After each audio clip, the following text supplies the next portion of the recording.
कौन रहे? वुमेन और बच्चे। जब वर्ल्ड वार सेकेंड ख़त्म हुआ और फर्स्ट ख़त्म हुआ तो सबसे बड़ी प्रॉब्लम सामने आई कि वो वुमेन जो घर में रहती है, जिसको हमने कभी कमाने नहीं दिया, जिसको हमने कभी इन्वॉल्व नहीं किया, जिसके लिए हमने कभी स्कीम नहीं बनाई, अब वो वुमेन क्या करेगी? क्योंकि जो ब्रेड विनर है वो तो चला गया फ्रंट पे, वो वहाँ सेक्रीफाइस हो गया। ये इशू वहाँ से शुरू हुआ और अलग अलग देशों में इसके बारे में बहुत सारी चर्चाएं हुई, तब जाके ये एक तरीके से मूवमेंट बना। ये बात है 1909 की। जब यूनिवर्सल हुआ ये आइडिया, तो ये डिसाइड हुआ कि 8 मार्च एक डेट फिक्स करते हैं जिस दिन हम वुमेन डे सेलिब्रेट करेंगे। और वुमेन, वैसे तो इश्यूज चलते रहेंगे पर स्पेसिफिक वे में हम वुमेन्स को इसमें इन्वॉल्व करें। So this was the issue.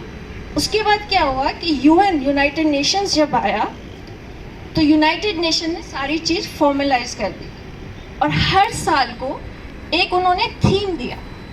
1996 से ये शुरू हुआ, तो जिस साल में जो प्रॉब्लम हुई उस प्रॉब्लम को लेके उन्होंने डिसाइड किया कि हम इस पे एम्फेसिस देंगे।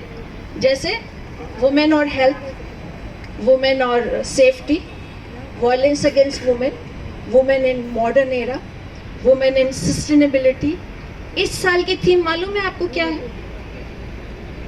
किसी को आइडिया है इस साल की वुमेन्स डे की थीम क्या है? इस साल की वुमेन्स डे की थीम है innovation and technology for gender equality.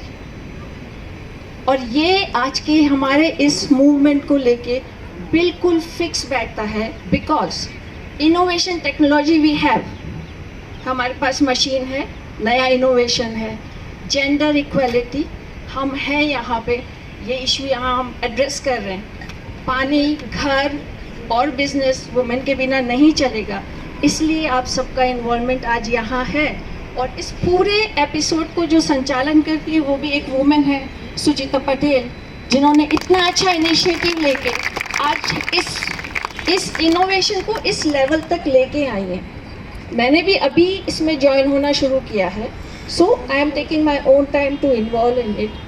दूसरी सबसे बड़ी बात, देखिए प्रीचिंग अलग होता है, प्रैक्टिसिंग अलग होता है। आप कहते कुछ है, करते कुछ है। जब इस प्रोग्राम की बात आई तो मुझे मेरे ग्रुप में से मितुल भाई ने फ़ोन किया, हम आपको इनवाइट करते हैं प्रोग्राम के लिए। I said okay.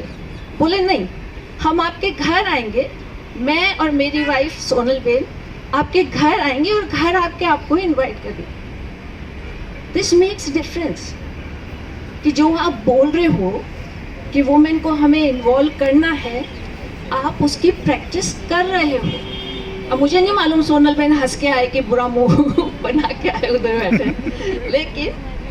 लेकिन this is the gesture and we should appreciate कि यंग जनरेशन, हमारे बाद वाली जो जनरेशन यहाँ पे मौजूद है, वो इस चीज़ को इम्पोर्टेंस दे रही है। जब इस चीज़ को इम्पोर्टेंस दे रही है तो ये हमारी भी ड्यूटी है कि आज हम यहाँ आए हैं, कुछ सोच के जाएंगे, कुछ समझ के जाएंगे और इस तरह से हम इसको अपने लाइफ में जब भी आपको टाइम मिले, जैसे आपकी समझ हो, जितना आप करना चाहें इसमें अपने आप को आप इन्वॉल्व करेंगे। इसलिए आज आप लोगों की यहाँ प्रेजेंस की ज़रूरत है। दूसरा एस्पेक्ट इसका ये है, मैं बिज़नेस की इतनी बात नहीं करूँगी क्योंकि मुझे खुद को इतना आइडिया नहीं रहता है बिज़नेस का। मैं पर्सपेक्टिव की बात करूँगी। पर्सपेक्टिव इन द सेंस, अब आप देखिए इंडिया आज के टाइम पे हाईएस्ट हाइपरटेंशन है, हाईएस्ट डायबिटीज़ है, हाईएस्ट मेंटल स्ट्रेस है, हाईएस्ट हार्ट अटैक। क्यों? क्योंकि इतने सारे चेंजेस हो रहे हैं। ये पानी जिसकी हम बात कर रहे हैं, किसने सोचा था 15 साल पहले कि पानी बिकेगा बॉटल में, थैली में? किसने सोचा था हमारे नदी नाले कुएं का पानी हम पी नहीं पाएंगे? इमेजिन, किसने सोचा था? आज हमने वो शुरू किया, फिर हमने फिल्टर किया, फिर पाइप से पानी लाए, उसको फिल्टर किया और बॉयल भी किया, आरओ लगाया and we reached here. So time के साथ हम बदल रहे हैं। सो टाइम के साथ सबको बदलना बहुत ज़रूरी है, नहीं तो हम पीछे रह जाएंगे। आज के टाइम पे अगर हम 60s 70s वाली थिंकिंग को अप्लाई करेंगे कि मैं तो घर देख रही हूँ, मैं घर में रहूँगी, मैं आगे नहीं आऊँगी, तो वो चीज़ काम नहीं करेगी। आपके हस्बैंड को आपके सपोर्ट की ज़रूरत है अगर वो कोई नया इनिशिएटिव ले रहे हैं। आप अगर कोई नया इनिशिएटिव ले रहे हैं तो आपके हस्बैंड को आपको सपोर्ट करने की ज़रूरत है। इस चीज़ को समझने की ज़रूरत है कि हम डे टू डे लाइफ में we are not paying attention to this aspects, और उसको समझने के लिए आपको अपना पर्सपेक्टिव को ब्रॉड करना पड़ेगा। In the sense man and women they both are two individual personalities, right? हाँ कि ना? जोर से बोलिए ना।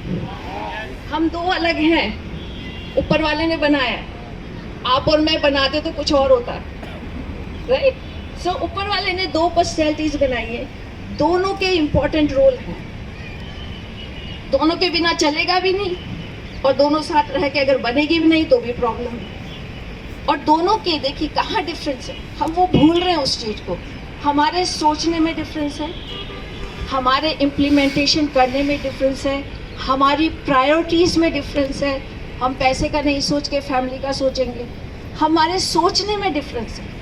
ये डिफरेंस तो बेसिक है ही है, और अगर हम इस डिफरेंस को आपस में इसको नहीं समझेंगे तो हम कहीं नहीं पहुंचेंगे। तो ज़रूरत किस बात की है कि आप समझो आपका पार्टनर, आपका लाइफ पार्टनर की क्या प्रॉब्लम क्या है, हो क्या रहा है। हमें जाना, जैसे स्कीम के हिसाब से हमें 6 अप्रैल में हमें करोड़ों रुपए कमाना, उस भाई ने कमा लिए, उन बहन ने कमा लिए, सुचिता बहन इतना आगे निकल गई। वो जो आगे निकली हैं उन्होंने क्या कैसे अपनी सिचुएशन को संभाला है, वो भी तो एक पार्ट है उस चीज़ का। हम क्या देख रहे हैं, हम इधर देख रहे हैं, उसने ये कर लिया, उसने वो कर लिया, उसने वो कर लिया, पर आपकी सिचुएशन यहाँ है। आप यहाँ देखो, आप दोनों मिलके क्या कर सकते हो, आप उस पर ध्यान दो।